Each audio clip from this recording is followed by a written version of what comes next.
The arena fell silent as two warriors stepped into the octagon that night in Prague.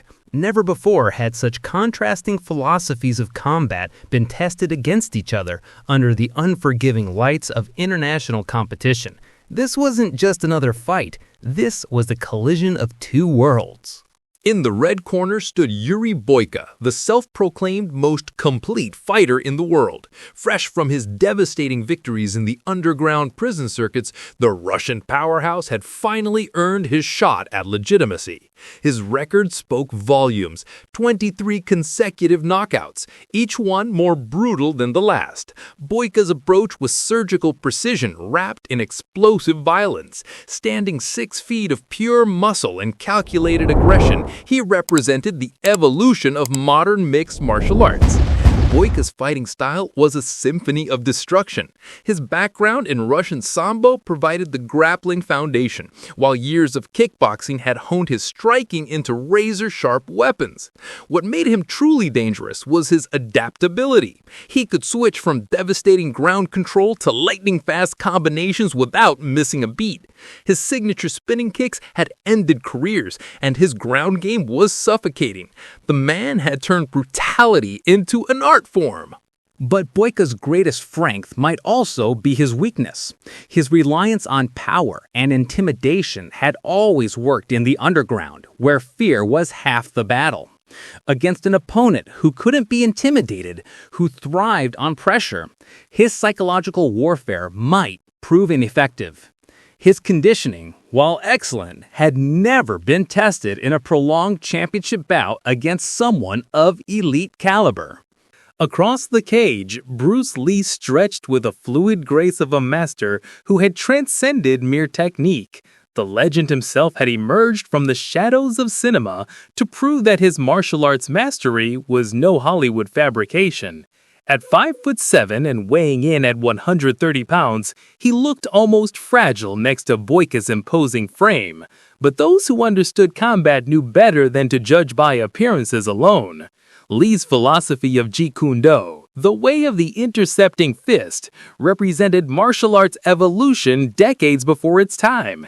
His style absorbed techniques from Wing Chun, boxing, fencing, and wrestling, creating a fluid system that emphasized speed, timing, and efficiency over raw power. Lee's famous one-inch punch could generate tremendous force from minimal distance, and his lightning-fast combinations had overwhelmed every opponent he'd faced in private demonstrations. The Dragon's mental game was his true weapon. Where other fighters relied on aggression, Lee embodied calm precision. His ability to read opponents, to anticipate their moves before they made them, had become legendary.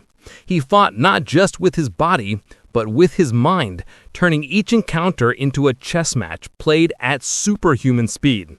Yet questions remained about Lee's ability to handle modern mixed martial arts. His striking was unparalleled, but how would he fare against Boyka's grappling expertise? Could his smaller frame withstand the punishment that the Russian specialized in delivering? The opening bell shattered the tension like glass. Boyka immediately pressed forward, looking to impose his size and strength advantage. His opening combination, a sharp jab followed by a devastating low kick, would have crumpled most opponents. But Lee flowed around the strikes like water, his footwork making him appear to be in 3 places at once. The first exchange set the tone. Boyka's power against Lee's precision. The Russian's approach was methodical. Cut off the cage, limit Lee's movement, force him into close quarters where size would matter. But Lee had other plans. His counterattacks came in flurries, 3- and 4-strike combinations that found their mark before Boyka could react. By the end of round 1, sweat beaded on Boyka's forehead. He had landed the heavier shots, but Lee had landed twice as many. The Dragon's speed was otherworldly, his movements so fluid they seemed to defy physics. Each time Boyka committed to a power shot, Lee was already gone, leaving behind stinging counters that accumulated like interest. Round 2 saw Boyka adjust his strategy. If he couldn't catch Lee standing, he would take him down. The Russian shot for a double-leg takedown that would have planted most fighters into the canvas. But Lee's sprawl was picture perfect, and suddenly Boyka found himself defending against a guillotine choke attempt. The crowd gasped as the prison champion struggled against Lee's surprising grappling skills.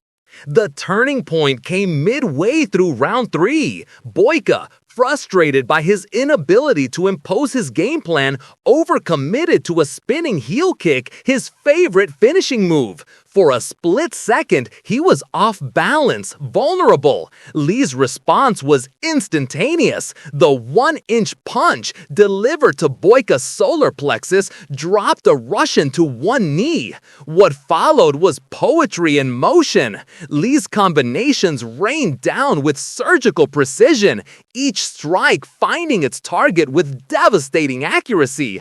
Boyka's chin, tested by years of prison fights, finally showed cracks. His legs wobbled, his guard dropped, and for the first time in his career, the most complete fighter in the world looked human.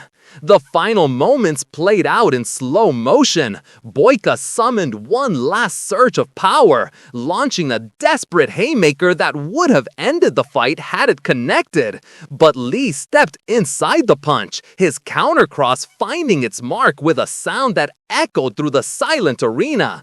Boyka's eyes rolled back as he crumpled to the canvas, his body finally betraying the spirit that had carried him through countless battles. Bruce Lee stood victorious, not through brutality, but through the pure expression of martial arts mastery. The Dragon had proven that technique, speed, and fighting intelligence could overcome raw power and aggression. In defeating Boyka, Lee had validated everything he had preached about martial arts evolution. That true mastery came not from being the strongest, but from being the most complete. The upset victory sent shockwaves through the combat sports world, reminding everyone that sometimes legends exist for a reason. On that night in Prague, Bruce Lee didn't just win a fight, he proved that artistry and intelligence would always triumph over brute force, no matter how perfectly executed that force might be.